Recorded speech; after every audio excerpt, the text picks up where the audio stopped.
Police డిపార్ట్మెంట్లోనే ఒకరు లావణ్యకి అండగా support clear గా ఇంతమంది సాక్షుల్ని భయపెడుతూ బెదిరిస్తూ బ్లాక్ మెయిల్ చేస్తూ ఇంత చేస్తున్న మనిషిని ఇంకా బెయిల్ క్యాన్సిల్ చేసి లోపల వేసి విచారించకుండా ఎందుకు ఉన్నారు అనే డౌట్ వస్తుంది. అంటే ఇప్పుడు చాలా ధైర్యంగా చూడండి, నేను పెడితే కేసు అయిపోతుంది, నేను పెడితే ఎఫ్ఐఆర్ అయిపోతుంది, వీళ్ళు పెడితే అయ్యిందా అంటుంది. అంత ధైర్యంగా ఆవిడ ఎలా మాట్లాడుతుంది? ఇప్పుడు నన్ను కొట్టించి నా మీద కేసు పెడితే ఎఫ్ఐఆర్ అయ్యేది, నేను పెట్టించిన కేసు ఏమైంది ఎవరికి తెలియదు. సో బేసికలీ ఇలా అలా చేయగలుగుతుందంటే some hand is there. Okay, అది తర్వాత ఇది వీడియో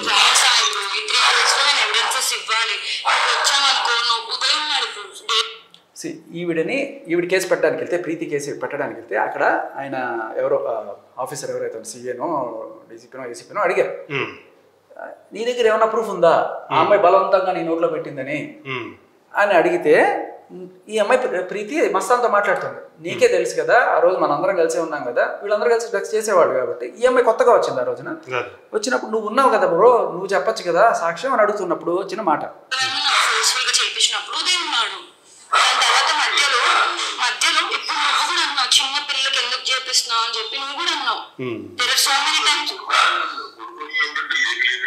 పడుకుంటే లేపి లేపి ఇచ్చింది.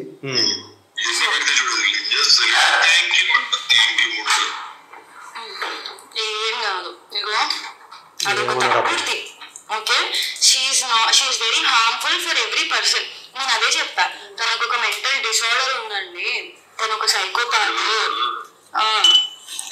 సో మస్తాన్ సాయి, ఉదయ్ వీళ్ళిద్దరు ఉన్నారు ఈ అమ్మాయి బలవంతంగా ఇచ్చినప్పుడు. పడుకుంటే లేపి లేపి మరీ ఇచ్చావు నాకు గుర్తుంది అని చెప్తున్నాడు. సో అది ఇది అంటే ఇది ఒక దానికి ఈ అబ్బాయి సాక్ష్యం క్లియర్ గా.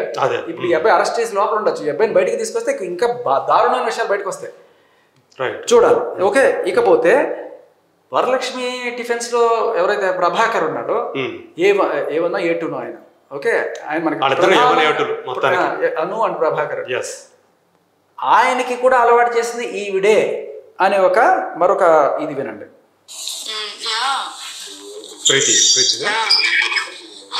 ఏమంటుంది తెలుసా, ప్రభాకర్ చింటూ అలవాటు చేశాడని చెప్పాడు, కానీ చింటూ అలవాటు చేయలేదు, పాపం చింటూ అసలు ఏం తెలియదు.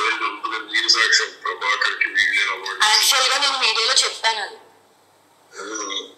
నేను చెప్పాను అనమాట, ప్రభాకర్ కి కూడా ఇలానే చేశారు అని చెప్తే మళ్ళీ ఎందుకు అని చెప్పి ఆయన ఎందుకు వరలక్ష్మి డిఫెన్స్ ఎందుకు ఇన్వాల్వ్ చేయడం అని చెప్పి I said them to delete it, because నా దగ్గర ప్రూఫ్స్ లేవు కదా. ఇప్పుడు నేను దాదా అని పిలిచినాను అనుకో, నీకు సఫర్ కాదు. సో ఇవన్నీ విన్న తర్వాత ప్రభాకరు లేకపోతే అను కాదు, బిగ్ బాస్ ఈవిడేలా అర్థమవుతుంది. సో ఇది పోతే ఇంకా లాస్ట్ ఇంకొక పాయింట్, ఈయన మీద గత 1.5 సంవత్సరం క్రితం కేసు పెట్టింది.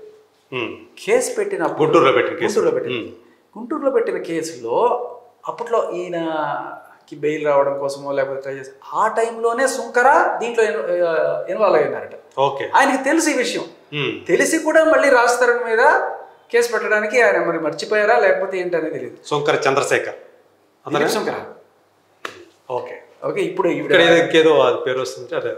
అయితే వినండి, అసలు విషయం చెప్తా వినండి. ఇప్పుడు ఆ కేసు ఈయన మీద ఇప్పుడు గుంటూరులోనే అరెస్ట్ అయ్యాడు కదా, గుంటూరు పట్టాభిపురం పోలీస్ స్టేషన్లో పెట్టిన కేసులో ఇతని మీద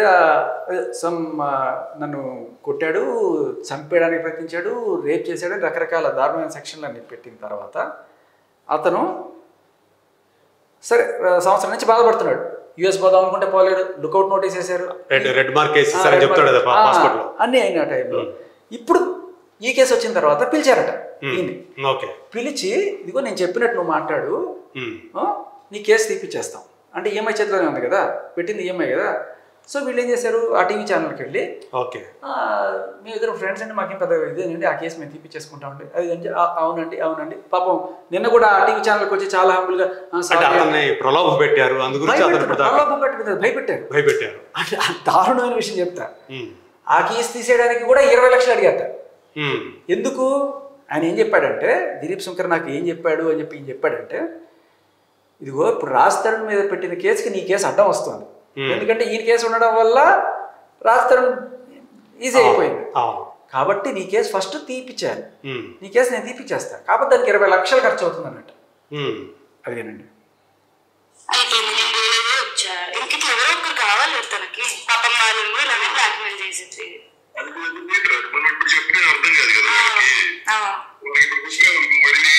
చెప్తున్నాడు అరే నేను కళ్యాణ్ శంకర్ కూడా డైరెక్ట్ గా చెప్పా నువ్వు సపోర్ట్ చేస్తావు అది నన్ను ఆడుకుంది నా ఫొటోస్ వీడియోస్ పెట్టుకుని ఆడుకున్నట్టు అప్పుడు నా ముందు ఎక్స్ప్రెషన్ అనుకుంటా ఏదో తెలియజేసేస్తానని ఎక్స్ప్రెషన్ ఇచ్చాడు. మళ్ళీ నెక్స్ట్ దానికి చెప్పేశాడు. అది మళ్ళీ నా మీద ఫైర్ అయింది. మళ్ళీ నేను అలా ఏదో మాటలు చెప్పి న్యూట్రల్ చేశాను.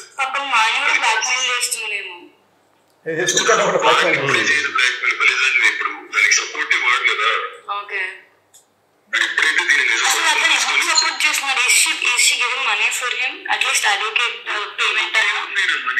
మనీ లేవురా. ఒక 3 lakhs ఏది క్వాష్ చేయడానికి డ్రగ్స్ కేసు క్వాష్ చేయడానికి. ఇక్కడ గమనించండి, రాజ్ తరుణ్ కేసులో ఏమి ఇవ్వాల, డ్రగ్స్ కేసులో క్వాష్ చేయడానికి. ఈవిడ యాక్చువల్ పరమార్థం అంతా డ్రగ్స్ కేసులో నుంచి బయటపడడం దానికోసమే క్వాష్. ఇప్పుడు వీళ్ళు ఏం చేయాలి, ప్రీతి దాంట్లో ఇంక్లూడ్ అవ్వాలి. ఆవిడ డ్రగ్స్ కేసులో నుంచి క్వాష్ ఎలా వస్తుంది, ఈవిడ నాకు డ్రగ్స్ ఇచ్చింది నాకు అలవాటు చేసింది అని చెప్పి వీళ్ళు ఇప్పుడు వెళ్ళాలంటే ఆ పని అతను కూడా చెప్పాలి క్లియర్ కట్గా. ఏదో ఆవిడ ఇంకా పెట్టుకుంది ఇంజెక్షన్ అంటే 45 రోజులు జైల్లో ఉండొచ్చినా కూడా బుద్ధి రాకుండా ఆ పక్కన ఉండే వాళ్ళని కూడా తీసుకొచ్చి ఇంజక్షన్లు చేసుకుంటూ ఆ మస్తాన్ సాయి వీళ్ళందరూ కూర్చొని చేస్తున్నారంటే ఏమనాలి వాళ్ళని. అండ్ అస్సలు ఇవన్నీ కాదు, డ్రగ్ టెస్ట్ రైట్ నో చేస్తే దొరికిపోతుంది, దమ్ముంటే ఆవిడకి డ్రగ్ టెస్ట్ చేయించండి అని చెప్పి కూడా కింద కామెంట్స్ వస్తున్నాయి. సరే ఒకటి కానీ ఇంతవరకు అలాంటిది ఆ పాయింట్, అది కూడా మీరు అడిగిన చాలా ఇంపార్టెంట్ పాయింట్. ఇప్పుడు ఆవిడకి ఆ కేసులో పట్టుబడ్డప్పుడు డ్రగ్ టెస్ట్ ఎందుకు చేయలేదు, అదే కదా. అంటే అక్కడ కూడా ఏదైనా పోలీస్ అభయహస్తం ఉందని డౌట్ వస్తుంది ఎవరికైనా. సో ఇవన్నీ డౌట్లే. ఇప్పటికీ కూడా డ్రగ్ టెస్ట్ ఎందుకు చేయించలేదు ఆవిడకి చాలా మంది చెప్తున్నారు. అసలు ఈ కేసుకు సంబంధించిన పురోగతి ఏంటి అనేది ఇప్పుడు దాకా మనకి తెలియలేదు. నార్సింగ్ పిఎస్ లో అడగండి, నేను ఎంత మంచిదని చెప్తారు. నార్సింగ్ పిఎస్ ప్రధానంగా నార్సింగ్ పిఎస్ కి ఫోన్ చేయండి, నార్సింగ్ వాళ్ళకి ఫోన్ చేయండి. అక్కడ ఏమన్నా మా అత్తగారి ఇల్లు ఉందా ఏమో మరి. సో ఇది చూడండి,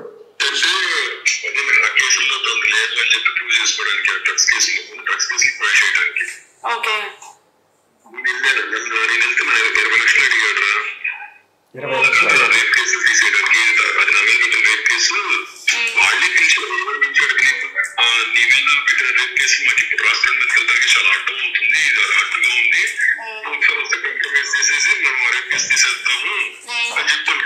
సరే ఏదో ఫ్రీగా చేస్తారేమో అంటే వాళ్ళకి రాష్ట్రం మీద ఇచ్చాడా లేదా తీసేస్తాడేమో అని వెళ్తే వెళ్ళినప్పుడు నా కొడుకు సీక్రెట్ కెమెరాతో ఇంతమంది కలవడం రికార్డు చేశాడు. అది నన్ను ఒక 20 lakhs అయింది. మనం 20 lakhs మామూలుగా మై నెంబర్స్ యాక్చువల్లీ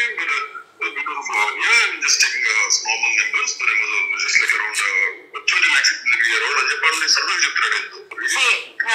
నాకు వేరే వాళ్ళు ఎవరో కాంటాక్ట్ అయ్యారు. ఓకేనా ప్రీతి, మా అన్న వాళ్ళని కూడా ఇలానే చేసింది, 10 కోట్లు డిమాండ్ చేద్దాం, 2 కోట్లు నీకు ఇస్తా అని చెప్పి వాళ్ళ అన్న వాళ్ళని అప్రోచ్ అయిందంట 1 year బ్యాక్ నీ విషయంలోనే.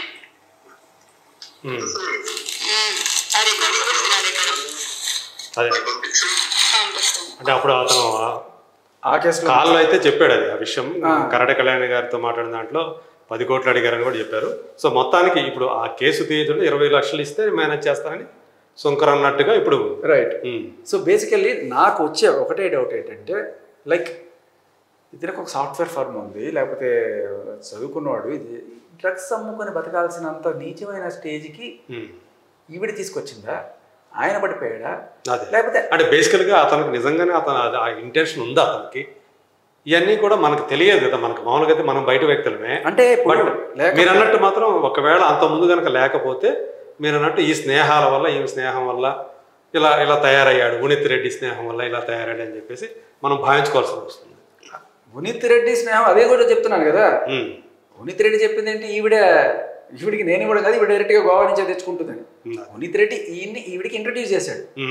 ఈవిడ ఈయనకి మరి అలవాటు చేయడం వల్ల మస్తాన్ సాయి అండ్ ఈవిడ ఇద్దరు కూడా డైరెక్ట్గా వరలక్ష్మి కేసులో పట్టుబడి ఉండొచ్చు. ఆ తర్వాత ఈవిడ అదే చెప్తారు కదా, over a period of time truth becomes legend అని. సో కొన్నాళ్ళకి మామూలు యూజర్ కాస్త పెడ్లర్ అవుతారు. అలా ఈవిడ పెడ్లర్ అయింది, తర్వాత ఇప్పుడు ఈయన పెడ్లర్గా పట్టుబడడం అనేది ఈ కేసులో మనం అందరికి కూడా ఒక షాకింగ్ న్యూస్ లాగా ఉంది ఇప్పుడు ఇది. సో ఇప్పుడు రేపు ఎలాంటి టర్న్ తీసుకుంటా అనేది మరి చూడాలి. ఇది రేపు అంటే ఈ అరెస్ట్ జరిగింది, దీని తర్వాత మళ్ళీ ఏమైనా ఈ చైన్ లింక్ ఏమైనా ఉందా, ఇంకెంతమంది ఏమైనా పట్టుబడబోతున్నారా అనేది నిజానికి అంటే పోలీసుల దర్యాప్తు కూడా ఇక్కడ చాలా కీలకంగా పడుతుంది. అంటే ఇప్పుడు దాకా ఏం జరగట్లేదు ఏంటి అనేది జనం కూడా ఏం చేస్తున్నారు. జస్ట్ ఈ డ్రగ్ కేసులో మస్తాన్ సాయి అరెస్ట్ అన్నారు కదా, అసలు దాని గురించి మనకి కంప్లీట్ డీటెయిల్స్ తెలియాల్సింది యాక్చువల్గా. అదే అది ఆయన డైరెక్ట్ గా పట్టుకెళ్తూ పట్టుబడ్డా లేకపోతే పాత దీంట్లో ఎవరైనా వాళ్లే చెప్పారు. ఇప్పుడు ప్రభాకర్ వాళ్ళ విచారణలో భాగంగా ఇప్పుడు మస్తాన్ సాయి పేరు చెప్పారు, అందువల్ల ఆయన ఇప్పుడు పోలీసు అరెస్ట్ చేశారు అనేది ఇప్పుడు మనకు ప్రాథమికంగా అందుతున్నటువంటి సమాచారం. మేబీ ఇప్పుడు దాకా అయితే ఇప్పుడు మనం గమనించాల్సిన ఇంకొక పాయింట్ అంటే ఇందాక కాల్లో ప్రభాకర్ కి కూడా ఈవిడే అలవాటు చేసింది అనే రికార్డు బయటికి రావడంతో మరి వాళ్ళందరూ కూడా ఈయన పేరు చెప్పి ఏదైనా చేశారు అనేది కూడా అనేది ఇప్పుడు ఈయన పేరు బయటకు రావడంతో అరెస్ట్ చేశారు అనేది మనకి ఇప్పుడు ప్రస్తుతానికి మనకు అందుతున్నట్టు సమాచారం. రేపు ఏమవుతుందో అనేది చూడాలి, ఇంక ఎన్ని మలుపులు తిరుగుతుందో ఏంటో